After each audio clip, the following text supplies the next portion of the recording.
దేవునికి స్తోత్రం కలుగునుగాక. కృష్ణందు ప్రియ దేవుని పిల్లలారా, నిత్య జీవ మార్గము నాకు తెలియపరిచినావు. నీ సన్నిధిలో సంపూర్ణ సంతోషము కలదు. నీ కుడి చేతి ప్రక్కన నిత్యము సుఖములు కలవు.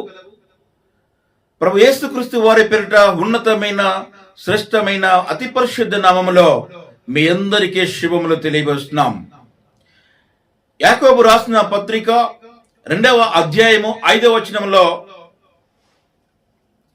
నా ప్రియ సహోదరులారా ఆలకించుడి, ఈ లోక విషయంలో దరిద్రులైన వారిని విశ్వాసం మందు భాగ్యవంతులుగాను తను ప్రేమించిన వారికి తాను వాగ్దానము చేసిన రాజ్యమునకు వారసులుగాను ఉండుటకు దేవుడు ఏర్పరచుకొనలేదా?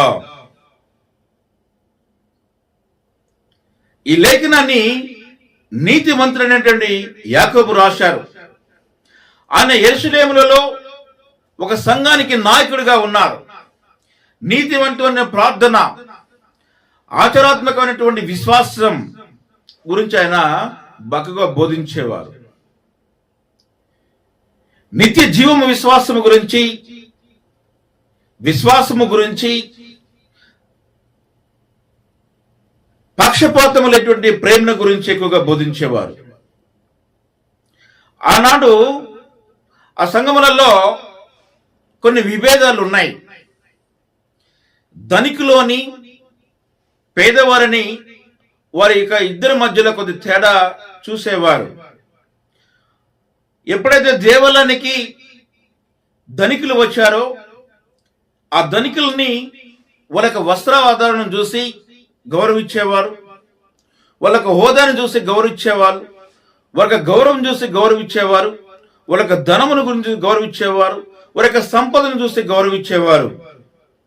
ఆ దేవాలయ ఆలయంలోకి వెళ్ళిన తర్వాత ముందు వరుసల్లో కుర్చీలలో కూర్చోబెట్టేవారు. వారిని చాలా గొప్పగా పొగిడేవారు, చాలా ధనవంతులు అని చెప్పి పొగిడేవారు. వారి గురించి ఎక్కువగా పొగుడుతూనే ఉండేవారు. అదే పేదవాడు అదే దేవాలయానికి వెళ్ళినప్పుడు వెనక ఎక్కడో కూర్చోబెట్టేవారు. తన గురించి ఎటువంటి చెప్పేవారు కాదు. కనీసం పరిగణనలో కూడా తీసుకోకపోయేవారు. ఈ యొక్క తేడాన్ని అన్నింటినీ గమనించినటువంటి నీతిమంతులైన యాకోబుకి చాలా కోపం వస్తుంది. దేవుడు మన రూపాంతరాన్ని చూసేవాడు కాదు, మన విశ్వాసాన్ని, మన హృదయాన్ని చూస్తాడు. కానీ ధనవంతుడు దరిద్రుడు అనేది ఒక తేడా ఎక్కడా లేదు అని చెప్పేవాడు. అసలు దరిద్రులు అంటే ధనికుడు అసలు లేనిటువంటి పరిస్థితుల్లో ఉన్నప్పటికీ, భేదమైనప్పటికీ తన హృదయం చాలా విశాలంగా ఉంటది. దేవుని నిత్యము ప్రార్థనలో ఉంటాడు. దేవునికి తన హృదయాన్ని అంకితం ఇస్తాడు. ఎంతో విశ్వాసం కలిగి ప్రార్థన చేస్తాడు. మోకాల ప్రార్థన ఉంటాడు. దేవుని యందు నమ్మకం కలిగి ఉంటాడు. ఈ లోక సంపాదన కాదు కానీ విశ్వాసం అనే ఒక సంపాదన కలిగి ఉంటాడు. నిత్యము దేవునితో మాట్లాడుతుంటాడు.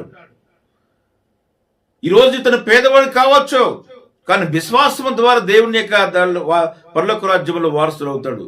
అక్కడ ధనికుడు అవుతాడు. ప్రియమైన దేవుని పిల్లల, ఇక్కడ దేవునికి రాజ్య వారసులు అంటే దేవుడిచ్చినటువంటి వాగ్దానం ప్రకారం నిత్య జీవము, పరలోక రాజ్యము, మహిమ, ఆశీర్వాదం ఏవైతే ఉంటాయో వారు పరలోక రాజ్యానికి వారసులు అవుతారు. వారు పరలోక రాజ్యంలో విశ్వాసము కలిగి ఎంతో నీతిమంతులుగా ఉంటారు. దేవుని సన్నిధిలో పరలోక రాజ్యంలో ఉంటారు. వాళ్ళు మహిమకు పొంది ఆశీర్వాదం పొంది ఉంటారు. అందుకే పేదవాడు అయినా దేవుని యొక్క పరలోక రాజ్యములో దేవుని రాజ్యములో వాళ్ళు ఉంటారని అన్నాడు.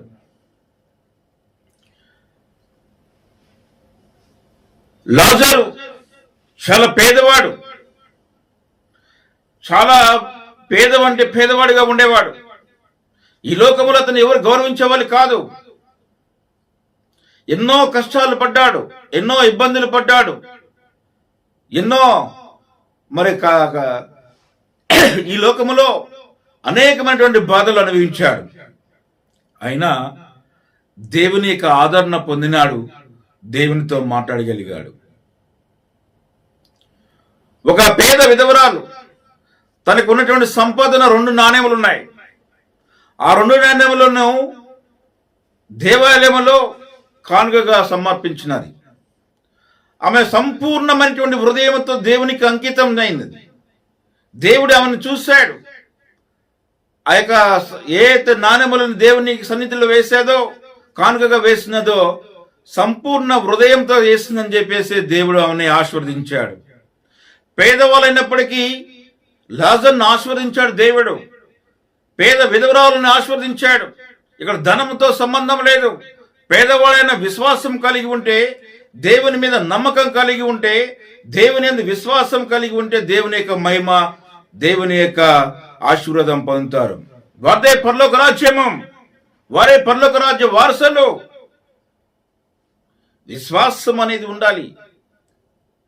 నిత్య జీవము వాళ్ళదే. ప్రియమైన దేవుని పిల్లారా, ఒక గ్రామంలో రాజు, రాఘవ అనే ఇద్దరు ఉండేవారు. రాజు చాలా ధనవంతుడు, గొప్పవాడు, చాలా డబ్బు ఉన్నటువంటి వాడు, పలుకుబడి ఉంది, సంపాదన ఉంది, అనేక రథములు ఉన్నాయి, అనేకమైనటువంటి ఎకరాల భూమి ఉన్నది. దేవునికి సమయం అంటే నాకు సమయం లేదని చెప్పేవాడు. దేవుని ప్రార్థన అంటే సమయం లేదంటాడు. దేవుని విషయాలు మాట్లాడదామంటే సమయం లేదని చెప్తాడు. అదే రాఘవ, తనకి చాలా చిన్న పూరిల్లు ఉంది. ఆ పూరిల్లు కూడా పైన కప్పు సరిగా లేదు. వర్షం వచ్చినప్పుడు నీళ్లు కింద పడతాయి, వర్షం ఇంట్లోకి వస్తాయి. ఎండ పడినప్పుడు ఎండ బాగా వస్తుంది. అంత చాలా బీద స్థాయిలో ఉండేటువంటి వ్యక్తి. కానీ దేవుడు అంటే విశ్వాసం కలిగి ఉండి, దేవునితో నమ్మకం కలిగి ఉండి, ఎంతో విశ్వాసం కలిగిన ప్రార్థనలో ఉండేవాడు. దేవుని యందు నమ్మకం కలిగి ఉండేవాడు.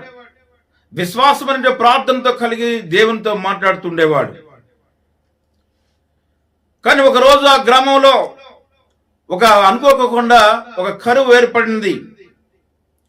ఏర్పడినప్పుడు ఈ యొక్క రాజు ఆవేదనకు గురవుతాడు. చాలా దుఃఖమునకు గురవుతూ ఉంటాడు. ఇక కరువు ఎలా పోతుంది, నాకున్న సంపాదన కరిగిపోతుంది, నేనేం చేయాలి అనే ఒక ఆవేదనకు గురవుతాడు. కానీ అక్కడ గ్రామస్తులందరూ కూడా ఈ రాఘవనికి దగ్గరికి వెళ్ళి పరిశీలన చేస్తారు. ఏం రాఘవ, ఇక్కడ ఉన్నటువంటి వాళ్ళందరూ కూడా ఇక రాజు పెద్ద పెద్ద ఉన్నవాళ్ళే అనేకమైనటువంటి ఆవేదనకి దుఃఖానికి గురవుతుంటే నువ్వెంతో విశ్వాసంగా ఉన్నావు, ఎంతో ఉల్లాసంగా ఉన్నావు, ఏంటి నీ పరిస్థితి అని అడిగినప్పుడు రాఘవ చెప్తాడు, అయ్యా నేను దేవుని యొక్క వారసుని, నేను దేవుని యొక్క ఆశీర్వాదం పొందిన వ్యక్తిని, దేవుని యందు నేను విశ్వాసం కలిగిన వ్యక్తిని. నేను ఎప్పుడు దేవునితో మాట్లాడతానో నాకు ఈ లోక సంపాదన కాదు, కానీ దేవుని యొక్క సంపాదన అనే విశ్వాసంతో కలిగి ఉన్నాను. దేవుని యందు నేను విశ్వాసం కలిగి ఉన్నాను, దేవుని యొక్క వారసుడిగా ఉన్నానని చెప్పినప్పుడు ఆ యొక్క గ్రామస్తులందరూ కూడా చాలా సంతోషిస్తారు, చాలా ఆనందిస్తారు. నిజంగా రాఘవలాగా మనం కూడా ఉండాలని ఆ గ్రామం అంతా కూడా నిర్ణయించుకొని రాఘవ బాటలో నడవటం మొదలుపెట్టారు. ప్రియమైన దేవుని పిల్లరా, ఇక్కడ దేవుని యొక్క సన్నిధిలో ఉన్నప్పుడు ధనవంతుడు, దరిద్రుడు, పేదవాడు అనే తారతమ్యాలు ఉండనవసరం లేదు. ఒక సంఘ కాపరిగా ధనవంతుడిని మరి లేనివాడిని కూడా ఇద్దరిని ఒకలాగానే చూడవాలేను. ఎందుకంటే ధనంతో ఉన్నప్పుడు అహంకారం ఉంటది, సంపాదన ఉన్నప్పుడు మరి ఆయన గౌరవం కోసం చూస్తుంటుంటారు. కానీ దేవుని యొక్క సమయం ఇవ్వగలగాలి, దేవుని యొక్క విశ్వాసం కలిగి ఉండాలి, దేవునితో మాట్లాడగలిగేటువంటి వారిగా ఉండాలి. పేదవాడైనప్పటికీ దేవుని ఆశీర్వాదాలు పొంది దేవుడు ఉన్న నమ్మకంతో జీవించే వాళ్ళు ఉన్నారు. దేవుని యొక్క